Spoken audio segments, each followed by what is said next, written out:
I'm at the restaurant in central Tehran where I just ordered a regular burger, a portion of fries and a cup of coffee, which cost me about $5, but in the local currency it's about 6 million riyals. የአልጀዚራው ጋዜጠኛ እየቀለደ አይደለም። በመሃል ቴህራን በተገኘበት አንድ ሬስቶራንት ውስጥ አንዲት አነስተኛ በርገር፣ ጥቂት የተጠበሱ ድንቾችና አንዲት ስኒ ቡና ሸምቶ 6 ሚሊዮን ሪያል ተጠየቀ። ይህ ማለት $5 ነው።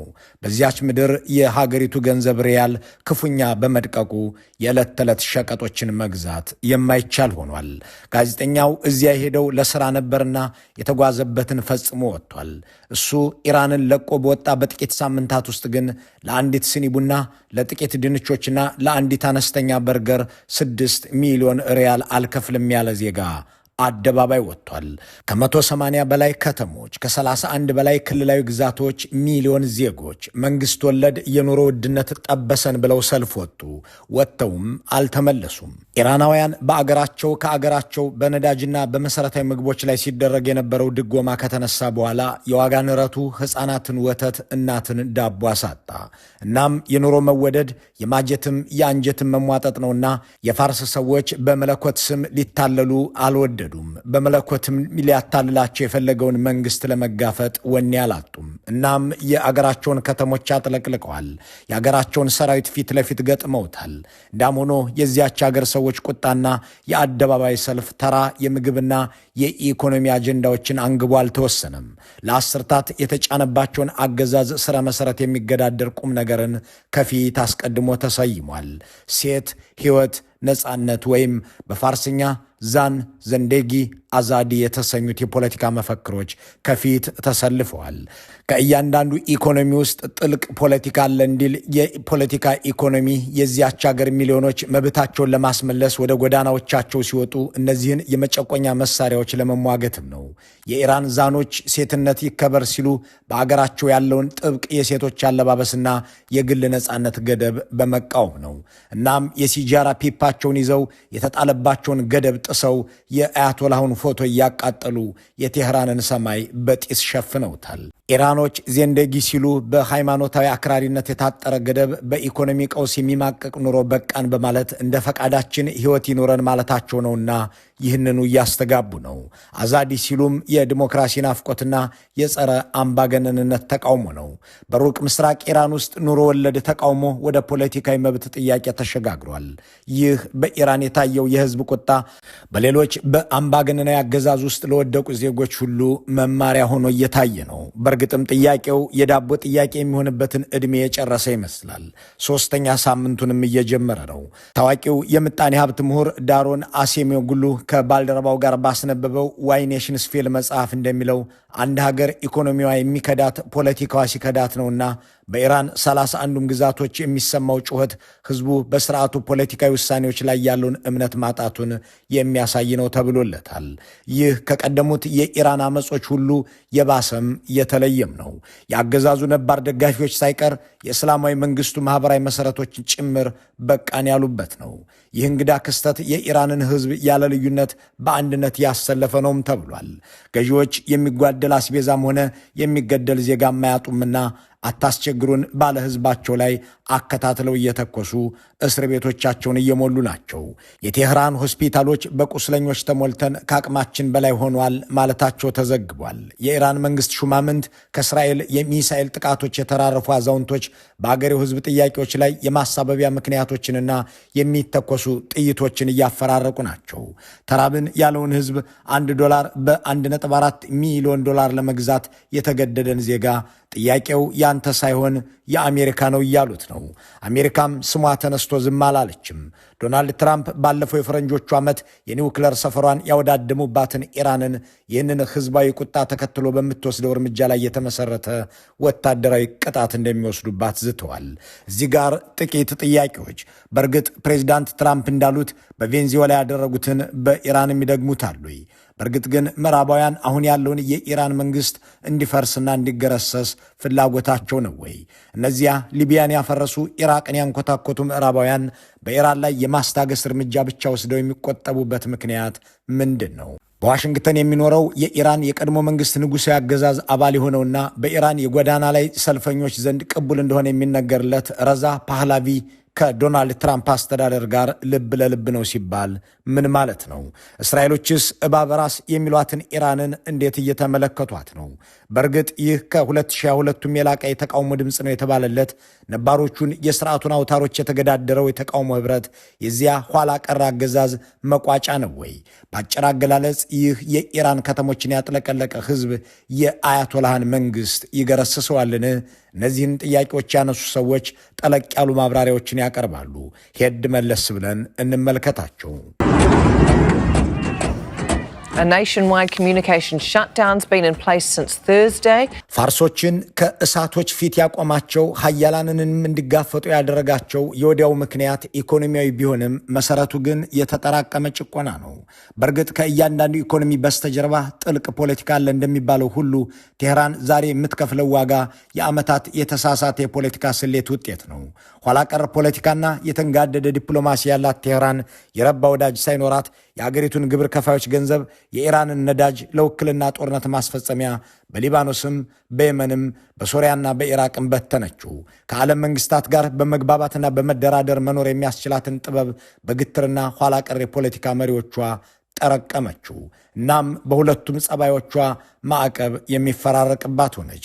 የኢራን ህዝብ ነዳጁ ተሸጦ ለውጭ ሀገር አማጽያን መደገፊያ ሲውል የከፈለው ታክስም በመካከለኛው ምስራቅ ላሉ ተፋላሚዎች ሲከፋፈል ከኖረ በኋላ ማዕቀብ ተጨመረበትና ለድህነት ተዳረገ። የአገሩ ባንኮች የውጭ ምንዛሬ ካዝናቸው ተሟጠጠ። መደብሮች ባዶ ሆኑ። መጋዘኖች ተራቆቱ። ሻጮችም ሸማቾችም ኩንታል ሙሉ ገንዘብ ይዘው ቢሄዱ የሚገዙት አጡ። ከዚህ ሁሉ በኋላ ነበር ህዝቡ ወደ ጎዳና የወጣው። በማጀቱ መራቆት በኪሱ መድረቅ ምክንያት ወደ ጎዳና ወጥቶ ተቃውሞን የሚያሰማው የፋርስ ህዝብ የመንግስት ለውጥ እንዲደረግ፣ የግል ነጻነቶች በተለይም የሴቶች መብቶች እንዲከበሩና መንግስት በውጭ ሀገራት ማለትም በሶሪያ፣ ሊባኖስ፣ የመን፣ ፍልስጤምና መካከለኛው ምስራቅ ለሚያደርገው ወታደራዊ ጣልቃ ገብነት የሚያወጣው ገንዘብ ለሀገር ውስጥ ኢኮኖሚ እንዲውል እየጠየቀ ነው። የኢራን ህዝብ አብዮታዊን ጦርና አብዮታዊን መንግስት ነኝ የሚለውን አገዛዝ ለመሟገት ሲወጣ የተቀበለው ጩኸቱን የሚሰማ ሳይሆን ጩኸቱን የሚቀማ መንግስት ነው። እናም 100 የሚደርሱ ወገኖቹ ተገድለው የኢራንን ሆስፒታሎች ያስጨነቁ ቁስለኞች ደማቸው ፈሷል። አብዮቱን ሊቀለብሱ የተባሉ ሺዎች ወደ እስር ቤት ተጉዘዋል። ይህ የማይጠበቅ አይደለም። የሚጠበቀው ጥያቄ የኢራኑ አያቶላህ ሊያበቃላቸው የዚያች ውብ ዜጎች ድንቅ ሀገር ጣፈንታና ቅርጽ ወደ ሌላ አቅጣጫ ሊቀየር ይችላል የሚለው ነው። ሞት ለአያቶላህ ኻሜኒ፣ ውድቀት ለኢራን እስላማዊ መንግስት እያሉ ጎዳናዎችን ያጥለቀለቁት ወጣቶችና ዜጎች ከተሞቻቸውን አጨናንቀው ይህንኑ መፈክር እያሰሙ ናቸው። From Isfahan to Tehran and all of Iran's 31 provinces, millions of Iranians are calling for the overthrow of the regime and death to the dictator. ጥያቄው በእርግጥም ይህ ነው። ኢራናውያን የጀመሩት መንገድ የጭቆና አባወራ የሆነውን መንግስታቸውን ያስወግድላቸዋል ወይ? ይህንን ጥያቄ ለመመለስ የሚሞክሩ ሀያሲያን የአሁኑን የኢራንን ህዝብ አመፅ ይዘትና ስፋት በማንሳት ይንደረደራሉ። ለኢራን የህዝብ ቁጣና የአደባባይ ተቃውሞ እንግዳ አይደለም። የአሁኑ ግን ከቀድሞዎቹ የሚለየው በሁለት ነገሮች ነው የሚሉ ሰዎች የተቃውሞ ስፋት ከከተሞች አልፎ ወደ ገጠራማ አካባቢዎች መሰራጨቱን እንዲሁም የአሜሪካና የአውሮፓ ሀገራት ለተቃዋሚዎች የሚሰጡት የዲፕሎማሲና የፕሮፓጋንዳ ድጋፍ መጨመሩን ይጠቅሳሉ። እዚህ ጋር ባዛሪሶች ይጠቀሳሉ። ባዛሪስ የሚባሉት በኢራን ውስጥ ለለውጥ ትልቅ ኃይል ናቸው ተብለው የሚታመኑ በ1979 የኢራን አብዮት ወቅት የነበረውን መንግስት ለመጣል ወሳኝ ሚና የተጫወቱ በኢራን ነባር ኢኮኖሚ ውስጥ የሚታወቁ ባለሀብቶችና ነጋዴዎች ናቸው። እነዚህ ነጋዴዎች በአገሪቱ ታሪክ ውስጥ በምጣኔ ሀብታዊ ጉልበታቸው ብቻ ሳይሆን በፖለቲካ ጡንቻቸውም ይታወቃሉ። እንደ አውሮፓውያን አቆጣጠር በ1979 የእስላማዊ አብዮት እንዲሳካ የረዳውና ለአመፀኞቹ የፋይናንስ የጀርባ አጥንት በመሆን የሻህን ውድቀት ያመጣው ለነዚያው የሃይማኖቱ አባቶች የሰጡት ድጋፍ ነበር የሚሉት በኒውዮርክ ዩኒቨርሲቲ የመካከለኛው ምስራቅና የእስልምና ጥናት ተባባሪ ፕሮፌሰሩ ባዛሪስ ኤንድ ገቨርንመንት ኢን ኢራን የተሰኘ መጽሐፍ ያስነበቡት አራንግ ኬሻቫርዚያን ለሲኤንኤን እንደተናገሩት ከ100 ለሚበልጡ ዓመታት የኢራን ታሪክ ባዛሪዎች በሁሉም ዋና የኢራን የፖለቲካ እንቅስቃሴዎች ውስጥ ቁልፍ ተዋናዮች ነበሩ። ብዙ ታዛቢዎች ባዛሪዎች ለእስላማዊቷ ሪፐብሊክ በጣም ታማኝ ከሆኑት መካከል ነበሩ ይላሉ። ላለፉት በርካታ አስርታት እነዚህ ወገኖች በአያቶላህ ኻሜኒ መንግስት ላይ አንዳች ተቃውሞ ወጥቷቸው አያውቅም። ይልቁንም ለአገዛዙ ያላቸው ታማኝነት ጥልቅ እንደሆነ ይታመን ነበር። አሁን ግን እነሱም መሮናል ብለዋል። የእነዚህ ወገኖች ለተቃውሞ መነሳት ስርዓቱ ከውስጥ እየተዳከመ ከማህበራዊ መሰረቱም እየተለያየ መሆኑን ያሳያል የሚለውን የሚጽፉ ሰዎች ኢራን ውስጥ የተቀጣጠለው እሳት ዙፋን ሳያቃጥል አይወርድም እያሉ ናቸው። ተቃውሞው እስከ ኢራን ምዕራባዊ ግዛቶች ድረስ ተስፋፍቷል። ለምሳሌ የኩርድ አብዛኛው ህዝብ በሚኖርባትና ከኢራቅ ጋር በምትካለለው ኢላምና ሎራስታን ተዳርሷል። በጎሳ ክፍፍልና በድህነት የተነሳሳው ህዝብ በመንገዶች ላይ እሳት በማያያዝ ለኻሜኒ ሞት ይሁን ብሎ በመጮህ በአገሪቱ ሃይማኖታዊና የመንግስት ጉዳዮች ላይ ከፍተኛ ስልጣን ያላቸውን ኻሜኒን በቀጥታ ተገዳድሯል። Defiance on the streets here in Tehran. Despite fear of a deadly crackdown by Iranian authorities, these protesters are not backing down. አመጹ አንድ የታወቀና የተደራጀ የፖለቲካ ድርጅት መሪ የለውም። ይህ ደግሞ ለመንግስት አስቸጋሪ አድርጎታል የሚለውን የጻፉ ሰዎች መሪውን በማሰር አመጹን ማቆም አይቻልም፣ ምክንያቱም እያንዳንዱ ወጣት ራሱን እንደ መሪ ይቆጥራል እያሉ ናቸው። ሴት ሕይወት፣ ነጻነት የሚለው መፈክርም የሃይማኖታዊ አምባገነንነትን ትልቁ ምሰሶ የግዴታ ሂጃብን ሰብሮታል። አምባገነኖች የሚወድቁት ህዝቡ መቃወም ሲጀምር ሳይሆን ህዝቡ መፍራት ሲያቆም ነው የሚለው በታሪክ የተረጋገጠ እውነት ዛሬ በኢራን አደባባዮች ላይ እየታየ ነው። ይህ ተቃውሞ ውጤቱ ምን ሊሆን ይችላል የሚለው ጥያቄ በካርኒጌ ኢንዶመንት ትንታኔ ከታየ 3 አማራጮች ሊኖሩት ይችላሉ። አንድም አመጹ እየቀዘቀዘና እንደገና እየጋለ ለረጅም ጊዜ ይቀጥላል። ይህም ስርዓቱን ቀስ በቀስ ያዳክመዋል። ሁለትም የኢራንን አብዮታዊ ዘበኛ የሀገሪቱን ሀብት ለማዳን ሲል ሃይማኖታዊ መሪዎችን አስወግዶ ስልጣን እንዲይዝ ሊገፋፋው ይችላል። ሶስትም የመንግስት ታማኝ ኃይሎችና ታጣቂ ተቃዋሚዎች ወደ ግጭት ከገቡ ኢራን ወደ አስፈሪ የውስጥ ጦርነት ልታመራ ትችላለች። ከዚህ ውጭ የሆነ ግምት ያላቸው ሰዎች ደግሞ የአሜሪካን ሚና ቁልፍ ነው ይላሉ። የአሜሪካ መንግስት የኢራንን ህዝባዊ አመጽ ተከትሎ በዚያች ሀገር መንግስታዊና ስር ነቀል ለውጥ እንዲመጣ ከፈለገ ብዙም ሳይቆይ የአያቶላህ አገዛዝ ይወገዳል ይላሉ። ይሁን እንጂ ዋሽንግተን በምድረ ፋርስ እንዲህ ያለ ድርጊት በቴህራንም እንዳይሆን ከባግዳድ ተምራለች የሚሉ አሉ። የቀድሞ የሲአይኤ መኮንን ሮል ማርክና በካውንስል ኦን ፎሬን ሪሌሽንስ ከፍተኛ ተመራማሪ ሬ ታኬህ ዋይ ዘ ዌስት ሹድ ፊር ኤ ኮላፕሲንግ ኢራን በሚል ርዕስ ከዓመታት በፊት ባሳተሙት ጽሑፍ የኢራን እስላማዊ መንግስት በድንገት ቢወድቅ ሀገሪቱ ወደ መረጋጋት ሳይሆን ወደ ሰፊ እርስ በርስ ጦርነት ልታመራ እንደምትችል ምዕራባውያን ይገነዘባሉ ይላሉ። ይህ ደግሞ እንደ ሶሪያ አሊያም እንደ ኢራቅና ሊቢያ አይነት ቀውስ በመካከለኛው ምስራቅ ይፈጥራል። ኢራን ከ85 ሚሊዮን በላይ ህዝብ ያላት ሀገር በመሆኗ መንግስቷ ቢፈርስ የሚፈጠረው የሰው ልጅ ስደት አውሮፓንና ጎረቤት ሀገራትን ሊያጥለቀልቅ ይችላል ሲሉም ይፈራሉ። የኢራን መንግስት ሲፈርስ በቁጥጥሩ ስር የነበሩ የኒውክሌር ቁሶችና የጦር መሳሪያዎች በቁጥጥር ስር ሳይውሉ ከሽብር ቡድኖች እጅ ሊገቡ ይችላሉ የሚል ስጋትም አላቸው ሲሉ ይጨምራሉ። ኢራን ብትፈርስስ እንደ ሳውዲ አረቢያ፣ እስራኤል፣ ቱርክና ኢራን ያሉ ሀገራት የራሳቸውን ጥቅም ለማስከበር በሀገሪቱ ጉዳይ ጣልቃ በመግባት ቀውሱን ሊያባብሱት ይችላሉ የሚለውም ስጋት ሌላ ነው። ታዋቂው የታሪክ ምሁር ኒያል ፈርጉሰን በብሉምበርግ ላይ ባሰፈሩት ትንታኔ ምዕራባውያን በኢራን ውስጥ የሚፈልጉት ቁጥጥር ያለው ለውጥ ኮንትሮልድ ትራንዚሽን ነው ይሉና ምክንያት ሲያስቀምጡ ኢራን ብትበታተን በፋርስ አካባቢ የሚፈጠረው ክፍተት በቻይና ቁጥጥር ስር ሊወድቅ ይችላል የሚል ስጋት አላቸው ይሉና የዚያች ሀገር ጉዳይ የሁለተኛው ቀዝቃዛ ጦርነት ኮልድ ዋር 2 መለኪያ ነው በማለት ያክላሉ። ኢራን እንደ ሀገር መፍረሷ ለመላው ዓለም ስጋት ነው። አሜሪካ ስርዓቱን መምታት ትፈልጋለች።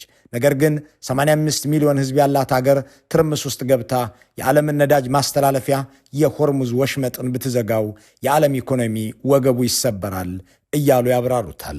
እናም ምዕራባውያን በተለይም አሜሪካ እንደ ቬንዙዌላ አሊያም እንደ ሊቢያና ኢራቅ ዘው ብላ አትገባበትም ነው ነገሩ። ዶናልድ ትራምፕ ግን ሰሞኑን ከአፋቸው ያላወጧት አገር ሌላኛዋ ኢራን ነች። በህዝብ ላይ የሚተኩሱና ሰዎችን የሚገድሉ ከሆነ እንመታቸዋለን ሲሉ የተደመጡት የአሜሪካው ፕሬዝዳንት አያቶላሁን አስሬ ያመጣለሁ የሚል ዛቻ አላሰሙም።